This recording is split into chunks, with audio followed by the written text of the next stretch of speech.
අම්මලා තාත්තලා ඉන්නවා දරුවන්ට කියනවා මේ අරුන් මෙහෙමයිනේ මෙවුන් මෙහෙමයි ඔවුන්ගේ ගෙවල් වල යන්න එපා ආශ්‍රය කරන්න එපා ගොඩක් දෙමව්පියෝ තමයි වෛරය ක්‍රෝධය පතුරන්නේ දරුවන්ට අප්‍රිය කරනවා දෙමව්පියෝ දැන් අපි හිතමුකෝ හොඳවත්තන්ට මතක් වෙයි අපේ අම්මා තාත්තා වයි කිය. ගෙදර ඉන්නවා කිය. කණ්ඩ දෙන දරුවා ක්ලිනික් එක යන දරුවා බෙහෙත් ටික දෙන දරුවා ජීවිතේට මේ මිනිස්සයාගේ හොඳක් කියන්නේ නැහැ.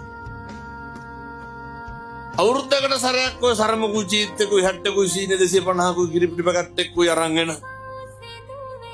ඔය ඈත ඉඳන් එන කවුරු හරි දරුවෙක් ඉන්නවනේ. ලොකු කවුද? අර කොහේවත් ඉඳන් එන මිනිස්සු. අර හැමදාම කණ්ඩ බොණ්ඩ දෙන දරුවා. දකින්නේ වඩු පාඩුනේ. අවුරුද්දකට දෙපාරක් විතර ආවට පස්සේ ඒ දරුවා ළඟට අරගෙන කියන්නේ මොනවාද?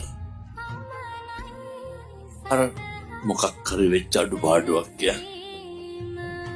නැනිකම් මම කියනවට හිතන්නකො ඔය කටවල් වලින් කවද්ද හොඳක් කිව්වේ කියලා. ජීවිතය අදිෂ්ඨාන කරගන්න. ජීවිතේ ප්‍රාර්ථනා කරන්න. මිම්මනත කවදාවත් ඔය කටවල් වලින් අනෙකගේ අගුණ කියන්න එපා. මේවා